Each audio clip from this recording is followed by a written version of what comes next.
야고보서 2장 14절에서 26절 말씀입니다. 한 절씩 교독하도록 하겠습니다. 내 형제들아, 만일 사람이 믿음이 있노라 하고 행함이 없으면 무슨 유익이 있으리요? 그 믿음이 능히 자기를 구원하겠느냐?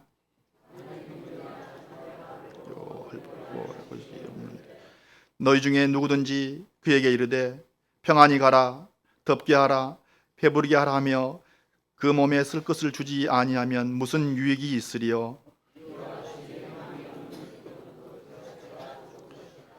어떤 사람은 말하기를 너는 믿음이 있고 나는 행함이 있으니 행함이 없는 내 믿음을 내게 보이라.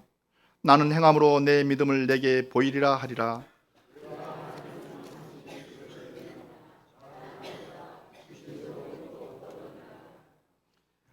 아, 허탄한 사람아, 행함이 없는 믿음이 헛것인 줄을 알고자 하느냐?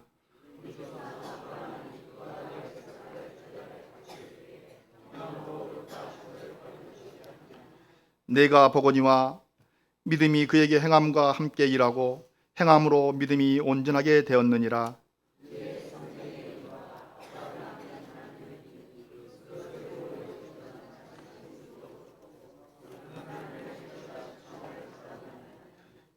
이로 보건대 사람이 행함으로 의롭다 하심을 받고 믿음으로만은 아니니라.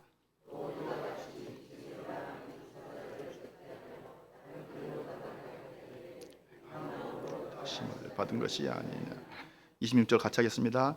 영은 없는 몸이 죽은 것 같이 행함이 없는 믿음은 죽은 것이니라. 아멘. 어릴 때 즐겨 읽던 책 중에 과학 만화라는 책이 있었습니다. 과학을 알기 쉽고 또 접근하기 쉽게 어린아이들도 읽을 수 있게 해둔 책이었습니다. 과학에 관련된 기초 상식 이런 것들이 참 재미있게 그림으로 잘 표현이 되어 있었는데요. 그 중에 일반 과학 분야를 넘어서 타임머신이라는 주제의 책도 있었습니다. 타임머신이 가능할 수 있다는 이론을 아주 논리적으로 잘 적어놔서 정말 그럴 수도 있겠구나라는 생각이 들 정도였습니다. 근데 그런 생각이 드니 처음에는 너무 설레는 겁니다. 어느 시대에 누구에게 가볼까 하는 생각에 설렜습니다. 그런데 어느 순간 그런 생각도 드는 겁니다. 만약 내 아들이 지금 내 모습을 보러 온다면 어떨까 하는 생각입니다. 제 기억으로는 9살 아니면 10살 정도의 생각이었습니다. 이런 생각이 들자 그때부터 잠이 안 오는 겁니다. 이대로 살아서는 안 되겠다는 생각이 저를 억눌렀고 더 바르게 살아야겠다는 생각을 가지게 되었습니다. 그런 마음을 가지니 이제 남이 보든지 안 보든지는 중요한 게 아니죠. 언제 내 아들이 이 타임머신을 타고 내 모습을 볼지 모르니까 언제 어디서나 바르게 살려고 노력했다는 겁니다. 길을 가면서 먹었던 아이스크림 쓰레기도 쓰레기통이 없으면 집에 와서 버렸습니다. 횡단보도가 없으면 횡단보도가 나올 때까지 절대로 길을 건너지 않았고 꼭 횡단보도 그 줄선으로만 길을 건넜습니다. 절대로 어떤 사람 뒤에서 욕하지 않았습니다. 문제는 앞에서 대놓고 해서 좀 곤란한 일이 많기도 했습니다. 어쨌든 앞과 뒤가 똑같은 사람, 겉과 속이 투명한 사람, 늘 한결같은 사람이 되려고 노력했습니다. 이렇게 살다가 교회를 알게 되었고 하나님을 만나게 되었습니다.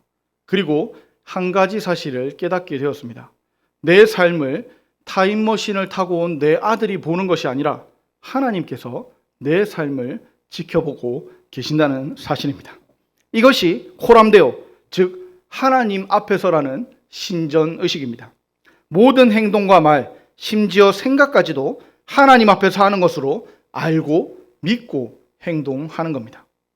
요즘은 이 코람데오가 무슨 의미인지 더욱 확실히 아는 시대가 되었다고 생각합니다. CCTV죠. 길마다 또 건물마다 사람이 있는 곳은 어디든지 CCTV가 있습니다. 지금 본당에도 한 대가 있는 것 알고 계십니까? 나도 모르게 나를 녹화하고 있는 겁니다. 안 찾으셔도 됩니다. 그래서 무슨 문제가 생기거나 일이 있으면 그 녹화된 영상을 돌려볼 수 있는 시대가 되었다는 겁니다. 녹화된 영상을 천천히 재생해서 보면서 그 움직임에 고의가 있었는지 실수였는지를 파악하는 시대가 되었습니다. 하물며 하나님 앞에서 우리의 모든 행동과 말과 생각을 숨길 수가 있겠습니까? 저는 군대에 있을 때 징계위원회에 참석하는 일이 많았습니다. 저희의 질문 차례가 오면 저는 항상 이것을 물어봤습니다. 네가 알면서 했냐? 아니면 모르면서 했냐? 하는 질문이었습니다. 모르고 했다면 그 자리에서 아주 단단히 크게 혼쭐을 냅니다. 다시는 절대로 그러지 말라고 단단히 가르칩니다. 그러나 알면서도 잘못을 했다면 혼내지 않습니다. 그냥 군법대로 처리합니다. 알고 있으면서 안 지켰다면 앞으로도 안 할 것을 알고 있기 때문입니다. 우리나라 법도 비슷하죠. 어떤 범죄가 계획적이냐, 우발적이냐에 따라서 많이 달라집니다. 그만큼 결과만큼이나 그 과정과 그 동기도 중요하다는 이야기입니다. 여러분은 어떠십니까? 어떤 일을 할 때 어떻게 행동하십니까? 옳다고 생각대로 하십니까? 남이 볼 때와 혼자 있을 때가 똑같습니까? 아는 대로 행동하고 믿는 대로 행동하십니까? 아니면 하나님은 하나님이고 나는 나다라고 믿음과 삶이 분리되어 있지는 않으십니까? 옳은 것은 옳은 것이고 나는 내가 하고 싶은 대로 한다라며 속과 겉이 다르게 살고 있지는 않으십니까? 오늘날 그리스도인들의 문제는 얼마나 아느냐가 아닙니다. 우리는 이미 너무나 많이 알고 있습니다. 인터넷과 TV에 설교가 넘쳐나고 기독교 관련 책들이 지난달에만도 수십 권이 쏟아져 나왔습니다. 그러니 문제는 성경 지식이 아니죠. 진짜 문제는 아는 것에 대한 실행이며 행동입니다.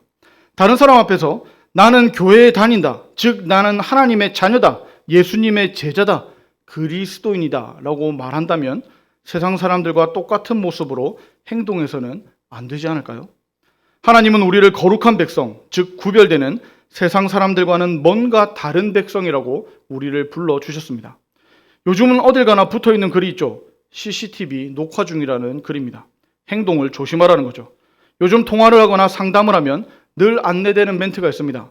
통화 내용을 녹음하니 말 조심하라는 겁니다. 이렇게 CCTV나 음성 녹음 앞에서 행동과 말을 조심한다면 하나님 앞에서는 어떻게 해야 될까요? 그리고 하나님이 안 보고 계시고 안 듣고 계시고 하나님이 모르고 계시는 곳이 과연 있을까요? 이런 질문을 하는 우리에게 오늘 야고보는 꼭 필요한 훌륭한 가르침을 우리에게 주고 있습니다. 먼저 14절을 볼까요? 믿음이 있노라 하고 행함이 없으면 무슨 유익이 있겠느냐 하고 물어봅니다. 이것을 얼마나 강조하는지 그런 행함이 없는 믿음만 가지고 있다면 능히 구원되겠느냐 하고 질문합니다. 어떻게 들으면 이신칭이 믿으면 구원을 얻는다는 기독교 기본 진리에 반대되는 주장처럼 들리기도 합니다. 그러나 아니죠. 야고보의 이 말은 이신칭의를 강조한 바울의 말과 조금도 다르지 않습니다. 믿음의 행함이라고 번역된 이 단어는 바울이 데살로니가전서 1장 3절에서 데살로니가 교회 성도들이 보여준 믿음의 역사를 기억하며 감사한다고 기록한 이 믿음의 역사라는 단어와 정확하게 똑같은 단어입니다. 다시 말해서 바울은 데살로니가 교회 성도들이 보여준 믿음의 행함을 기억하며 감사한다고 전했습니다. 믿음은 삶에서 자연스럽게 행함으로 나타나야 된다는 것을 바울도 야고보와 똑같이 강조하고 있다는 겁니다. 야고보는 이것을 더욱 강조하여 아주 강한 말로 권면한 것이고 바울은 이것을 아주 당연하게 생각했기 때문에 부드럽게 넘어간 겁니다. 바울이 행함으로 의롭다고 되지 않는다는 말은 행함으로 의롭게 되지 않는다고 말할 때에는 이것은 항상 율법을 행하는 것을 이야기했었습니다. 종합하자면 바울과 야고보는 다른 말을 하는 것이 아니라 같은 말을 하고 있다는 겁니다. 행함이 없는 믿음은 아무 유익이 없는 믿음이고 행함이 없는 믿음은 구원받지 못하는 믿음이라는 거죠. 포도나무에 포도 열매가 열리고 무화과 나무에는 무화과 열매가 열리는 것과 같다는 겁니다. 믿는 사람은 그 믿음의 열매가 행함으로 나타나고 행함으로 그 믿음이 증명된다는 겁니다. 야고보는 이것을 더 쉽게 이해시키기 위해서 우리에게 4가지 이야기를 들려줍니다. 첫 번째 이야기는 15절부터 16절까지입니다. 여기에 한 형제나 자매가 있습니다. 그런데 그 사람은 헐벗고 일용할 양식이 없다 합니다. 사실 이런 사람들은 초대교회에 실제로 있었던 사람들입니다. 헐벗고로 번역된 말은 실제로 벌거벗은 상태를 뜻하는 단어이지만 진짜로 벗고 다녔다기보다는 옷이라고 볼 수 없을 정도로 낡거나 안 좋은 상태의 옷을 의미하는 말입니다. 일용할 양식이 없다는 것은 먹을 것이 부족하거나 진짜 말 그대로 먹을 것이 없는 상태입니다. 이 사람에게 누군가 축복의 말을 해주고 있습니다. 16절을 보니 평안히 가라, 덥게 하라, 배부르게 하라 하는 말들입니다. 얼마나 좋은 말들입니까? 평안이 없는 이에게 평안을 선포하고 춥고 배고픔을 채우는 말들이죠. 그런데 말만 그렇게 하고 16절 하반절에는 그 몸에 쓸 것을 주지 아니했다고 말합니다. 하나님은 이사야 58장 6절과 7절에서 이사야 선지자에게 이렇게 말씀하셨었습니다. 내가 기뻐하는 금식은 흉악의 결박을 풀어주며 멍에의 줄을 끌어주며 압제당하는 자를 자유하게 하며 모든 멍에를 꺾는 것이 아니겠느냐. 또 줄인 자에게는 내 양식을 나누어 주며 유리하는 빈민을 집에 들이며 헐벗은 자를 보면 입히며 또 내 골육을 피하여 스스로 숨지 아니하는 것이 아니겠느냐. 헐벗은 자를 보면 입히는 것, 줄인 자에게 양식을 나누어 주는 것이 하나님의 기쁨이라고 말씀하셨습니다. 그런데 행함 없는 말로만 하는 그 축복의 말이 무슨 유익이 있겠느냐는 겁니다. 야고보는 17절에서 이와 같이 행함이 없는 믿음은 그 자체가 죽은 것이라고 경고합니다. 두 번째 이야기는 18절과 19절입니다. 이번에는 어떤 사람, 즉 믿음을 행하는 사람이 행함이 없이 믿음만 있다고 하는 사람에게 하는 말입니다. 행함이 없는 믿음을 보여보라는 겁니다. 이렇게 말하며 자신은 행함으로 자신의 믿음을 보이겠다라고 말하죠. 행함이 없는 믿음을 어떻게 보여줄 수가 있겠습니까? 그런 믿음은 귀신의 믿음과 같다라고 말하고 있습니다. 귀신들도 하나님을 압니다. 귀신들은 예수님을 알아봤습니다. 그러나 신약 성경 곳곳에서 예수님을 만난 귀신들이 벌벌 떠는 장면 우리가 많이 보았지 않습니까? 그러나 귀신은 예수님께 순종할 마음이 없습니다. 하나님의 뜻을 행할 생각도 전혀 없습니다. 행함이 없는 믿음이 이와 같다는 겁니다. 하나님을 알고 믿고 경외, 즉 두려워하지만 딱 거기까지랍니다. 하나님의 뜻대로 행할 마음이 없고 실제로 행하지도 않는 겁니다. 첫 번째 이야기를 마치며 행함이 없는 것은 죽은 것이라고 했습니다. 그리고 두 번째 이야기를 마치며 행함이 없는 믿음이 헛것이라고 말합니다. 세 번째 이야기는 아브라함의 이야기로 21절부터 24절로 가장 깁니다. 아브라함은 믿음의 조상이죠. 그런 아브라함이 무엇으로 의롭다 하심을 받았는지를 설명하고 있습니다. 배경은 창세기 22장입니다. 아브라함은 하나님께 순종함으로 아들 이삭을 제물로 바쳤습니다. 바로 제단에 바칠 때에 하나님께로부터 의롭다 하심을 받았다는 거죠. 바울은 아브라함이 이신칭의를 이 창세기 15장에서 찾았었습니다.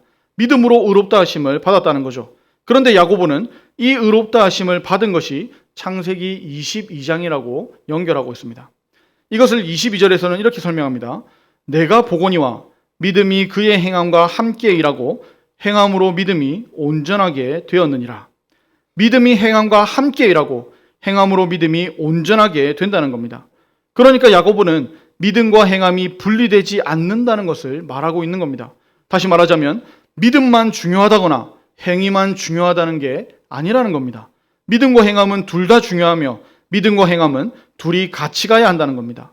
믿음과 행함은 하나라는 겁니다. 다시 바울의 이신칭의와 야고보의 이신칭의를 비교하자면 이렇습니다.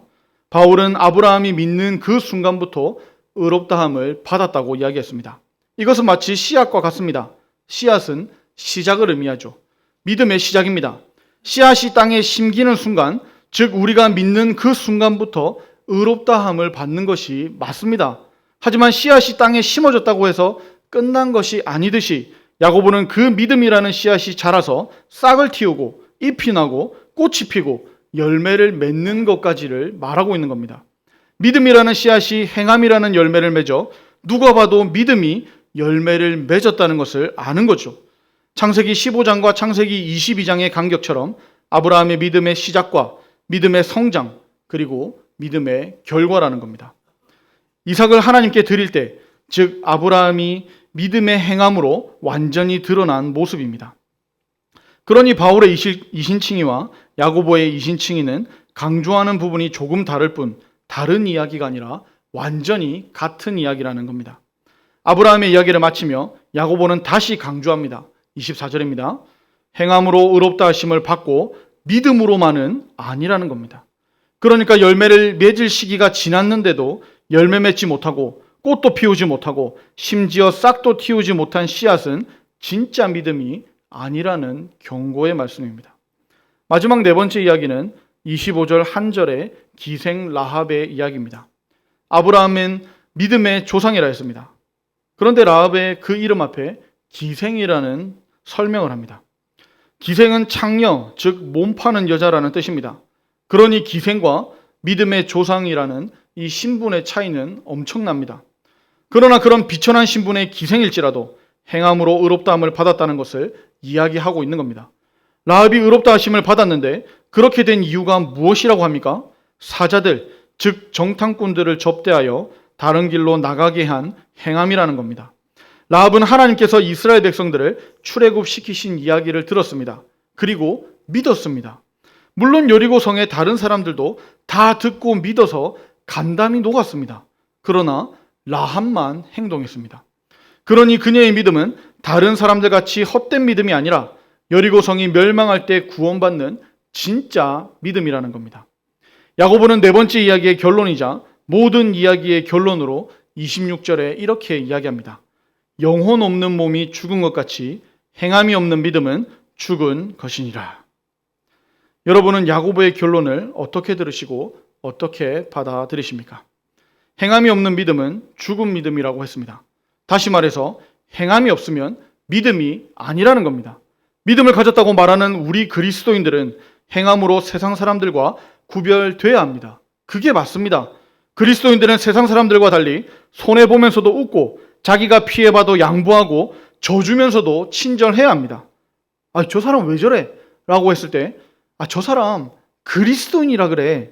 저 사람 교회 다녀서 그래. 그러면 그래서 그렇구나 하며 자연스럽게 이해되는 모습이 되어야 합니다. 이런 모습이 바로 행함으로 증명되는 믿음, 믿음의 열매가 삶에서 나타나는 그리스도인들의 모습입니다. 그러나 과연 그렇습니까?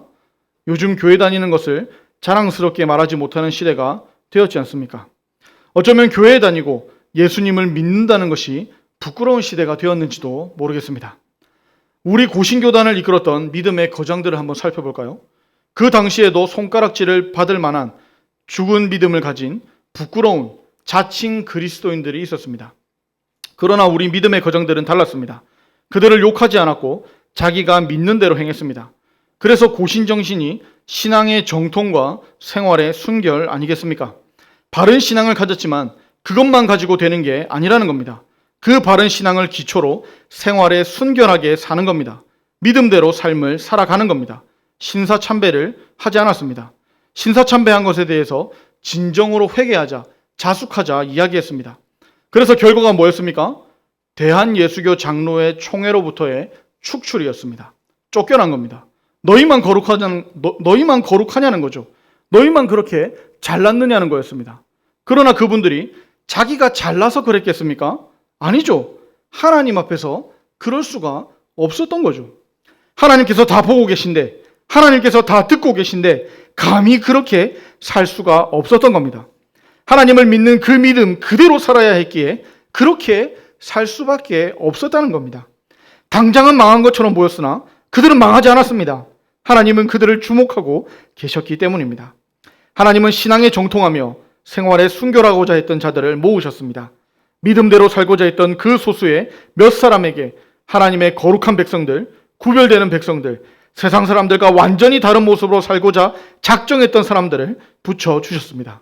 이게 우리 고신입니다. 코람데오, 하나님 앞에서 사는 자들의 교회입니다. 여러분은 우리 샘물교회가 고신교단에 속한 교회인 줄 알고 오셨습니까? 참 잘 오셨습니다. 모르고 오셨습니까? 정말 다행입니다. 여기야말로 하나님 중심, 성경 중심, 교회 중심의 진짜 교회입니다. 우리 교회가 또 우리 고신교단이 어떤 곳인지 아십니까? 우리 신앙의 선배들은 주일을 목숨같이 지켰습니다. 다시 말해서 주일을 기다렸고 모든 삶의 일정을 주일 예배에 맞췄습니다. 기도회를 사모하며 새벽부터 기도했고 모이기를 힘썼습니다. 모이면 기도하고 흩어지면 전도했습니다. 삶으로 자기가 가진 믿음을 증명하며 살았습니다. 특히 여름방학과 휴가를 활용해서 성경학교와 수련회, 성경 공부를 집중적으로 했습니다. 왜 그렇게 살았겠습니까? 그들이 세상에서 어떻게 살아야 되는지를 몰라서 그랬겠습니까? 아니죠. 성경의 가르침이 이 땅이 아니라 하늘을 바라보며 살라고 해서 그렇게 했던 겁니다. 하나님께서 그 무엇보다 하나님을 사랑을 하셨기 때문에 그렇습니다. 하나님을 더 알아가고 더 깊이 알기를 원하셨기 때문에 그렇게 살았습니다. 하나님을 사랑하는 것과 같이 이웃도 심지어 원수도 사랑하라 하셨기에 그렇게 살았던 겁니다. 그들은 하나님 말씀 앞에서 아멘했고 아멘한 대로 그대로 자기의 삶에 적용하며 살았던 겁니다. 이제는 우리 차례입니다. 고신의 역사는 믿음대로 살려고 발버둥 쳤던 믿음의 거장들로부터 시작되었습니다. 그리고 고신의 역사는 이제 우리로 인해서 쓰여질 겁니다. 우리가 원하든 원하지 않든 우리의 삶이 이 고신의 역사로 기록될 거라는 겁니다. 고신이라는 이름을 빼도 좋습니다. 우리의 삶이 곧 2023년 그리스도인의 역사가 될 겁니다. 그러니 배운 대로, 아는 대로, 믿는 대로 하나님 앞에서 살아가는 저 여러분들이 되기를 축복합니다. 하나님은 어떤 훌륭하고 대단한 사람이 아니라 하나님 앞에서 살고자 하는 그 한 사람을 주목하시기 때문입니다. 말씀을 정리하겠습니다. 우리가 우리의 마음과 행동을 하나님께로 맞춰서 하나님 말씀대로 살면 어떻게 되겠습니까? 하나님께서 기뻐해 주실 겁니다. 다른 사람은 몰라줘도 하나님은 아십니다. 언제나 우리를 주목하여 보고 계시기 때문입니다. 또한 하나님께서 기뻐하실 뿐만 아니라 하나님께 영광이 됩니다. 믿음이 있는 행함으로 사는 우리의 삶을 통해서 하나님께 영광이 된다는 겁니다. 나를 창조하신 하나님께서 나를 잘 아십니다.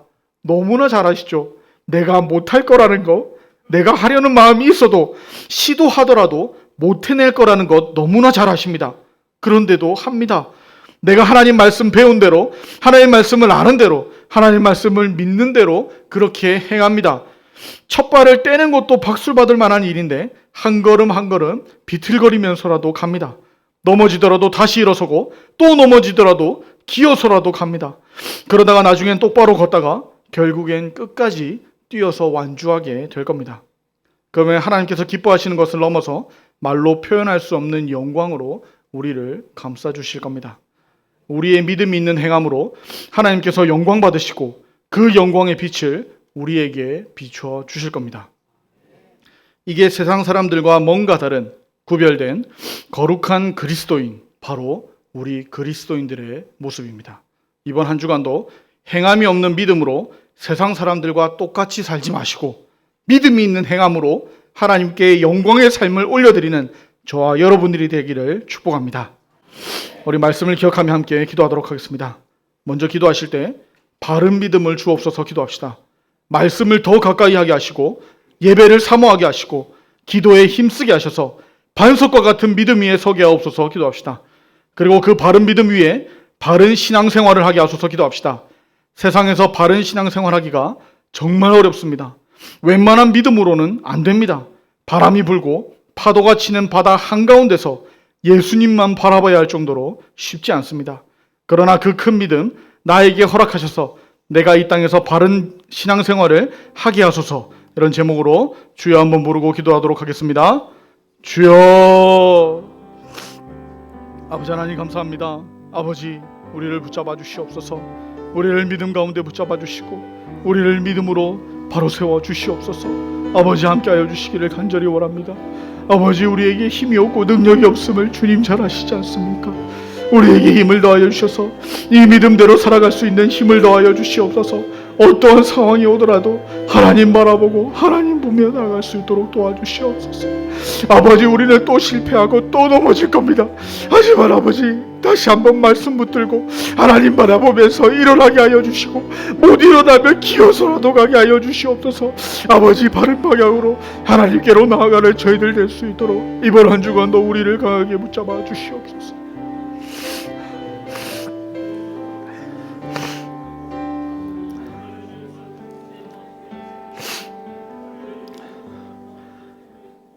아버지 하나님, 우리에게 믿음을 주시고 의롭다 칭해 주시니 감사를 드립니다. 하나님 앞에 의로운 자가 되었으니 이 세상에서도 의로운 자로 살게 도와주시옵소서. 우리는 매일 넘어지고 매일 실수하고 매일 좌절하고 매일 포기합니다. 그러나 그런 우리를 다시 세우시고 다시 힘주시고 다시 성령으로 채우시고 다시 함께 하실 줄을 믿습니다. 행함이 없는 믿음은 헛것이고 죽은 것이라 했으니 믿음이 있는 행함으로 살아가는 거룩한 하나님의 자녀들이 다 되게 하여 주옵소서. 예수님의 이름으로 기도합니다. 아멘.